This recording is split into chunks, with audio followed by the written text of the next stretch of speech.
samari. Kita samarin aja namanya Mira ya Wak. Kita langsung aja masuk ke ceritanya.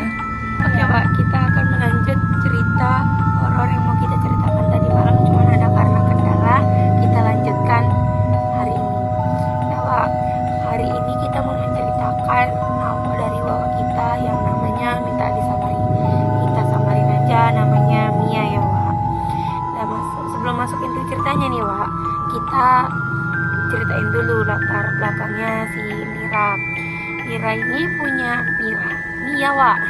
Mia ini punya ayah yang beragama Katolik, ibunya yang beragama Islam. Karena perbedaan nilai, orang tuanya Mia memutuskan untuk berpisah. Dan Mia waktu itu tinggal dengan kakek dan nenek dari ayahnya. Sementara ayahnya berada di Tangerang untuk bekerja. Dan ibunya ada di Batul bersama keluarga barunya. Memang sudah menikah lagi dan memiliki anak. Itulah sedikit latar belakang dari si Mia ini. Ini memang dia ingin sharing ke kita semua nih. Nah sekarang baru masuk ke cerita intinya si Mia ini ya Wak. Sekitar 2 tahun yang lalu, Mia ini lagi tidak ada kelas kuliah Wak. Jadi Mia ini tinggallah di rumah waktu itu. Mendapatkan kabar bahwa salah satu keluarga dari ibunya ada yang mau dioperasi. Nah waktu si Mia ini mau pergi ke sana, rumah sakit itu untuk ikut menjaga, tapi entah kenapa dia tidak diizinkan Wak. Jadi waktu itu si Mia cuma bisa bertukar kabar lewat sosmed seperti WA, Facebook, Instagram. Sama setelah hari itu mendengar kabar tersebut, Mia menjadi murung Wak, sedih, marah, perasaan campur aduk gitulah. Karena Mia ini pengen kali jumpa sama keluarga ibunya, tapi karena kondisi tidak memungkinkan, Mia nggak berusaha berada di sana Wak. Akhirnya 1 hari kemudian, Mia merasa kondisi badannya kok jadi nggak enak gitu loh. Bukan karena sakit, bukan karena demam, flu dan lainnya, tapi karena dia ngerasa kayak melayang gitu Wak, dan semuanya kerosong. Pikiran ini stres soal dia tidak diperbolehkan menjenguk ibunya. India pun menjadi saksi diri sendiri gara-gara keesokan harinya masih merasa badannya nggak enak. Pokoknya ngerasa hanya diam dan tidak melakukan apapun Wak. Yang anehnya Mia ini masih bisa melakukan aktivitas seperti biasa Wak, kayak ngobrol, jalan, mandi, aktivitas yang biasa dia lakukan lah. Dan pas itu Wak, Assalamualaikum Wak. Oke, saya di sini bersama saya Yusuf Ramadan. Saya ingin mengatakan teman saya Mira Basyiran. Izinkan saya untuk masuk video ini juga ya Wak.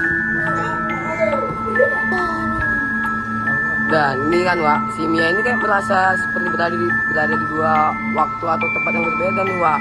Padahal si Mia ini ada di kamarnya. Mia ini lagi duduk di kamarnya nih kan. Nah waktu itu Mia melihat kondisi kamarnya seperti biasanya, ada meja, ada buku, semua barang-barang dia di situ. Tapi Wak, di waktu yang bersamaan juga Mia ini melihat kamarnya tuh kayak ruangan kosong. Jadi kayak bisa dibilang Mia ini seperti melihat 2 lokasi yang berbeda di tempat yang sama Wak. Dan di waktu yang sama seperti ini Wak, Mia ini lagi melihat kondisi kamarnya Wak, sebelum dan di saat dia ini tinggal di waktu yang sama tuh loh. Paham kan gak sih? Paham gak sih coy maksudnya? Ya ibaratnya gitulah ya. Terus itu kan Wak, jadi kayak ibaratnya gampangnya kayak gini lah Wak. Mata kanan dia melihat ke mambarnya mata kirinya Wak, melihat sebuah ruangan kosong gitu ya. Nah waktu itu Mia mikir lagi, aku lalu apa ini saking aku stresnya ya. Mungkin Mia mikir gitulah ya kan Wak. Tapi anehnya Wak, Mia nggak ada ngerasa pusing sama sekali Wak, nggak ada mual, nggak ada ngerasa yang aneh di dalam tubuhnya Wak. Yang tadinya badan si Mia ini rasanya berat Wak, waktu itu lagi nggak ngerasa berat sama sekali Wak. Jadi kayak dia biasanya aja gitu Wak. Badannya semakin si Mia ini lihat yang di depan, matanya semakin jelas pula. Wah ada 2 nih, wah ada 2 dunia yang dia lihat waktu itu.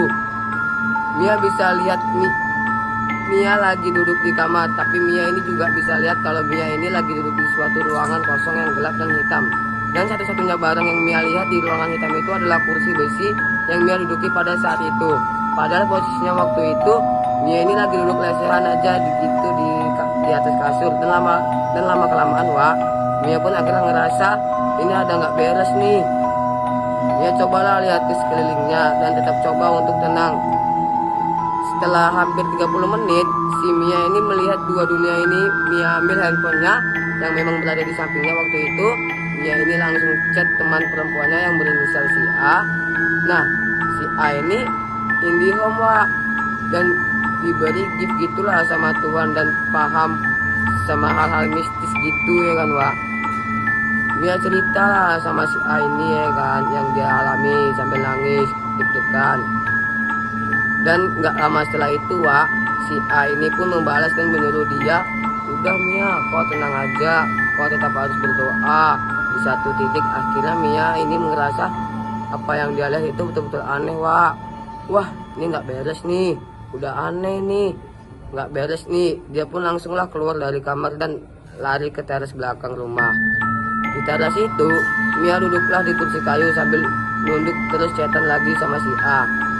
Mia mulai menjelasin lagi apa yang dia alami dan dia rasakan saat berada di duducan mahir di dunia tadi itu loh. Tapi, Wak, di saat si Mia ini coba cerita lagi, tiba-tiba Mia berada di situasi yang sama lagi, Wak, dimana Mia kembali melihat ruangan gelap. Tadi itu ruangan hitam, tapi tadi tuh kayak ada yang nengok gitu, Wak. Dan posisinya Mia itu lagi duduk di kursi besi yang sama, padahal dia lagi duduk di kursi kayu deket terasnya kan, Wak. Tapi kali ini ada yang beda, Wak. Kali ini Mia melihat ada orang di depannya. Hanya dengan satu orang dia membelakangi Mia. Dia perempuan, semua bajunya hitam sampai bawah, Kak. Baju terusan gitu, rambutnya rapi. Itu ke belakangan. Udah capek. Oke, Wak, jadi berhubung yang part kedua ini capek, kita gantian part ini pertama ya, Wak. Lanjut cerita, Wak. Berpakaian hitam, wajah perempuan itu identik dengan Mia sendiri. Bedanya kulitnya lebih pucat dan tampak lebih tua. Sosok itu mendekat, tersenyum seram lalu berkata, "Aku ambil alih ya." Setelah itu Mia merasa tubuhnya benar-benar dikuasai sosok tersebut. Kita lanjut. Mia melihat dari ruangan hitam bahwa sosok itu berbicara dengan sepupunya. April lah kita sebut Mia, Wak. Bahkan sosok itu melakukan aktivitas seharian Mia, menyapu, mencuci piring, membersihkan rumah. Mia hanya bisa menangis, sadar dirinya terjebak, Wak, di dalam tubuhnya sendiri. Bisikan sosok itu. Sosok itu membisikkan, perintah mengerikan, bunuh, gores lenganmu, kata sosok itu. Mia hampir menurutinya karena tiba-tiba ada pecahan kaca di tangannya Mia, Wak, tapi berhasil tersadar dan melemparkannya. Puncak terornya nih, Wak. Mia makin yakin perempuan itu adalah Corin, kembaran gaib yang mencoba mengambil alih hidupnya saat ia merasa benar-benar terkunci. Doa dari temannya si A yang diceritakan awal tadi membuat Mia terbangun.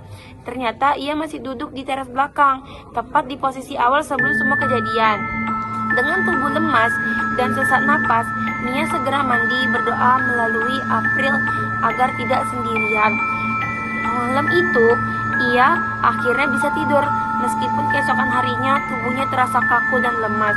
Sejak saat itu, Mia percaya bahwa apa yang menakutinya adalah Corin yang ingin merebut hidupnya atau semua jiwanya. Bagaimana, Wak, menurut kalian jika tubuh kalian diambil ahli, sementara jiwa kalian hanya bisa duduk dan menyaksikan? Oke, Wak, sampai jumpa ya di kisah selanjutnya. Bye-bye.